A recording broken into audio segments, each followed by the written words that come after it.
একটা সিক্রেট বলি। আপনি কি জানেন হাই হিল মূলত পুরুষরা পরতো? দশম থেকে ১৭শ শতাব্দী পর্যন্ত প্রায় ৭০০ বছর ধরে হাই হিল একচেটিয়াভাবে পুরুষরাই ব্যবহার করত। পারস্য সৈন্যরা সামরিক সরঞ্জাম হিসেবে এটি আবিষ্কার করেছিল। ঘোড়ায় চড়ার সময় রেকারে পা আটকানোর জন্য হিল ব্যবহার করত, যাতে তীর ছোড়ার সময় সুবিধা হয়। এই কৌশলগত সুবিধা এতটাই কার্যকর ছিল যে তা বিভিন্ন সাম্রাজ্যে ছড়িয়ে পড়ে। ইউরোপীয় অভিযাত্রা হিলকে পুরুষত্বের চূড়ান্ত প্রতীক হিসেবে মর্যাদা দেয়। শুধুমাত্র ধনীরাই এই ধরনের অবাস্তব জুতা পরতে পারত, এবং হিলের উচ্চতা সামাজিক মর্যাদার সাথে সরাসরি সম্পর্কিত ছিল। আপনার হিল যত উঁচু, আপনি তত ক্ষমতাশালী। এরপর এনলাইটেনমেন্টের যুগে সবকিছু বদলে যায়।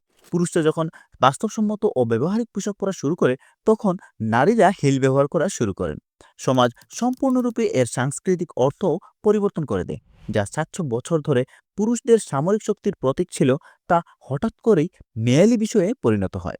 সুতরাং ভদ্রমহিলারা, হিল আপনাদের জন্য ছিল না। মন খারাপ করবেন না। এরকম আরো মজার সব তথ্যের জন্য ফলো করতে পারেন।